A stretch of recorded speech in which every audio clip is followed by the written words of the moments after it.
I'm back with another Front Row Talk episode, the podcast with expensive opinions. This is episode 41, first episode of 2023. Hopefully, I hope everybody's 2023 is going great so far.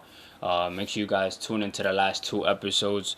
I kind of talked about, coming into the new year. I talked about resolutions and all of that. And the last episode, I gave my opinion on how podcasting was for me in 2022. So make sure you tune into those. But I'm back with another episode. Make sure you guys subscribe, you like, you comment, you share. Make sure you guys check the description down below. Check the my Instagram and check the TikTok where I always post clips, of each and every episode. And yeah, I feel like this is a great episode today just because of the fact that it's something that we all can relate to. I feel like if it's not you doing it, you know somebody who does it. And of course, by the title, you guys already know what it's about. And that is if sports betting is rigged. I'll be answering that question, giving my opinion. Of course, this is my opinion. You may disagree, you may agree, and then I'll be answering like other questions, pertaining that. Alright, to start off, I feel like the most popular, the most used, I guess you could say, apps to bet is FanDuel, DraftKings, PrizePicks. Yeah, I feel like that's the one that people always go to, I guess you could say. They're all different in a way, but it's all the same thing at the end of the day. You choose who you think will win, specific stats on whatever sport it is.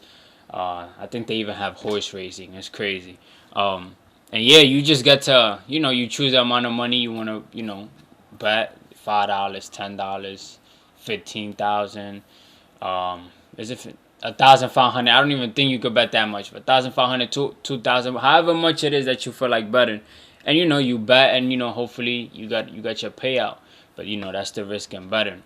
So I feel like FanDuel will be one that I see a lot of people use. I feel like that'll be the one that I would use if I was to bet. And before I even go further into the episode, no, I'm not sponsored by none of these. No, of course not.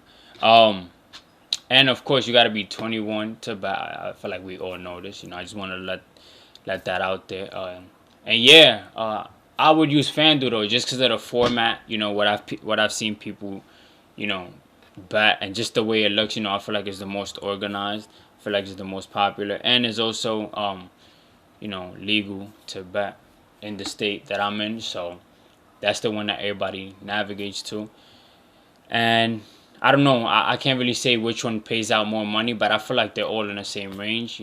Probably, those who are betting addicts, I guess you could say, know the differences from each and every app. Alright, to get straight to answering the title, of the video, is sports betting rigged? If you ask me, I feel like it's definitely not in our favor. So I guess you could say, quote unquote, rigged. I feel like we like to point the finger, at these companies, these app companies, and not at us. But at the end of the day, it's in our hands, what we choose to bet or whatnot. But of course, we never know the outcome of the future. So, but I cannot lie. I've seen people, like, it's been things that haven't been registered, or like there's people be shaving points. Like, I've seen it with my own two eyes. Sometimes they end up fixing it, sometimes they don't. But it's just it's annoying because it's like, if you bet a player for a specific amount of points, and most of the time he doesn't get the amount of points by a point, 2 points, 3 points, and and it's a player that is known for averaging an amount of points per game. So it's like, before you bet, you go into thinking like, yeah, he's definitely getting this. But the night that you bet on him, he doesn't get it. So that's why I feel like it could be, rigged in a sense, because it's like sometimes they're taking out the game, sometimes they're sat in a bench longer, sometimes they're just cold. So it's just like, I feel like it's just the system going. I mean, it's definitely you against the system, of course, because FanDuel and all these betting apps are tied into Vegas, and it's all a business in a sense because there's money involved. But it just be too much that be throwing people off and just making them feel like not betting, But of course, that's not the case because people keep on betting. And I'm also talk about like if I feel like it's an addiction or not. But y'all probably know the answer to that already. All right, for those who don't know about betting, I feel like we all do. But for those who don't know, let's say you bet like $5 and you got like the Sacramento Kings beating the Boston Celtics or whatever the case may be. If you have them winning, of course, the lower the odds are. So like if you're going against a whacker team to beat the best team, of course your payout will be bigger just because you're taking that risk. You're going against what would normally be the outcome, which is of course clearly Boston Celtics beating the Sacramento Kings. So that's how odds work, and it gets as specific to like rebounds of a player, assist, uh, points for the whole game. What team will win? Would it go over these amount of points? So it's like, the more you go against what normally happens, the more money you get. And I feel like everybody's parlays is mixed with, those type of bets. And then, of course, bets that are, I guess you could say, the normal, which is probably like Jason Tatum over 20 points, Jaylen Brown over 20 points or something. And that, nature, I guess you could say. So it's like, for everybody's tickets, I mean, everybody's a different type of bettor. There's people who go on the safe side. There's people who, just go all in and just go against the odds. So it's different for everybody. Some people like to play their money safe. Some people like, to take that risk. And it's all on you. If you really want that big payout, of course, the chances are low, of course. I mean, I already know this. But I mean, to each his own. I know people who take big risk. I know people who like to mix it up a little bit. I know people who done lost by a player not getting one more rebound. I know people who lost, it just be the little things, and then that's what gets you mad, and that's what gets you, just thinking like, oh, I should have never bet this, I should have never bet that. You start, and yeah, it's like a lot of mixed emotions throughout the games, especially if you have multiple games. I feel like you just there, just checking stats each and every minute, just making sure that everything in your ticket is going right. All right, so to me, this is me giving some gems, I guess you could say. But for basketball specifically, players that you could bet on that'll definitely give you your money, because I've seen it with my own two eyes. Of course, we could say Luka, we could say Kevin Durant, we could say Giannis, we could say like all the superstars, I guess you could say. We could name all of them in there. You could bet Draymond Green certain assists or certain rebounds, Steven Adams certain rebounds, Sabonis certain rebounds. Players that are known for what they do and in their game on the floor. So I feel like those is just certain players that you could throw in there. With teams is mixy, because a couple of days ago, OKC beat the Celtics without Shy, and they cooked them like badly. And everybody would have thought before going into that game, yeah, Boston's gonna beat OKC, but that wasn't the case. So it's like with you picking a team to win, that could be mixy too. But I feel like if it's a team that you feel like is definitely, I don't know, it's everybody has a different approach to those certain things. So, but with players specifically, I feel like that's where you're more safe at. Unless the player, God forbid, gets injured during the game or gets kicked out because of a certain amount of fouls. So it's all a risk, But I'm just giving out certain players that'll definitely get you your money. Alright, and last but not least, is betting addicting, and my answer to that is definitely. I feel like we don't even need FanDuel or these modern apps to know that.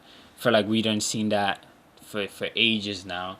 It's definitely addicting just because of the fact that I feel like this is how it works. Like, let's say you bet $5 and the outcome is like 300. It's a $295 come up, right? So you go, everything's going good. Let's say you lose. The next day you bet another 5, and because of what you picked, let's say you went against the odds. Now your payout is 800. So that's $795 come up. right? Let's say you lose that. Now let's say the third day you win, and you got it. Say you bet $5 and you got 200, so $195 profit. You win. Because you won that third time, you feel like you could win the fourth, but you don't win the fourth. And because you won before, you feel like you could win that fifth, and so on and so on. And it's like, that's where, and you always gonna want your money back, but it's not like, we're gurus to tell the future. To win each and every single time we place a ticket. So I feel like that's where the addiction comes in. And I'm not gonna lie, it's not something that's, I don't feel like it's right, just because of the fact that, people done lost their houses, the last penny, just to, betting over and over and over and over again. And I feel like it's a lesson that certain people don't learn. I feel like it's something that it's just, it's a dangerous addiction, though. You really gotta, have some type of control to it.